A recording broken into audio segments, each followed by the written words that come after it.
پاکستان میں سیاسی دکانداری چمکانے کا کام آج کل زوروں پر ہے اور پھر بات ہو رہی ہے سیاسی گند صاف کرنے کی، لیکن کھیل ہے وہی کرسی کا۔ جو بیٹھے ہیں وہ 4 سال تک تو اٹھنے کے لیے تیار نہیں، لیکن جنہیں کرسی چاہیے وہ انتظار کے لیے تیار نہیں۔ ایسے میں لوگوں پر کیا بیت رہی ہے؟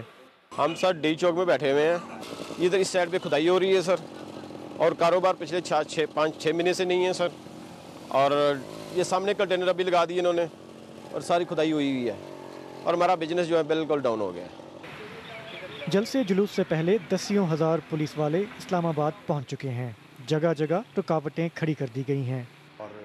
کاروباری لوگ کہتے ہیں کہ بیٹھے بٹھائے ان حالات سے بڑا معاشی نقصان ہو رہا ہے۔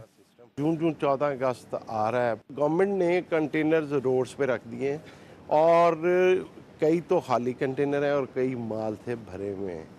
تو جو مال پیرشیبل آئٹم جیسے سبزیاں، فروٹ اور فوڈ آئٹمز ہیں وہ تو لوگ زیرو ہو گئے۔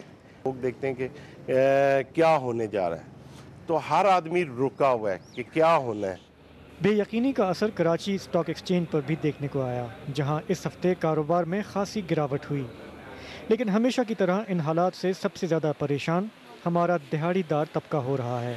پورے ملک کا ستیہ ناش ہو رہا ہے، ویل سارا بند ہو گیا کاروبار کا، تو ہم کدھر جائیں گے؟ کوئی ادھر سے جا رہا ہے، اس کو رستے نہیں مل رہے، کدھر جائے گا کوئی؟ کاروبار کیسے چلیں گے؟ لوگوں کا اپنا عوام کا نقصان ہو رہا ہے نا۔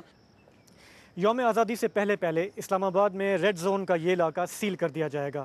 حکومت کی پوری کوشش ہے کہ جلسہ نہ ہو، دھرنا نہ ہو، ملک میں سیاسی عدم استحکام نہ ہو، لیکن عمران خان بضد ہیں کہ جلسہ بھی ہوگا، دھرنا بھی ہوگا، اس وقت تک ہوگا جب تک نواز شریف استعفیٰ نہیں دیتے۔ اسلام آباد کی سڑکوں پر محاذ آرائی سے پہلے اگر کسی طرح معاملات سلجھا لیے جاتے ہیں تو اس سے لوگوں کی اکثریت سکھ کا سانس لے گی، ورنہ آنے والے دن پاکستان کے لیے مشکل ہو سکتے ہیں۔ شاہ زیب جیلانی، BBC نیوز، اسلام آباد۔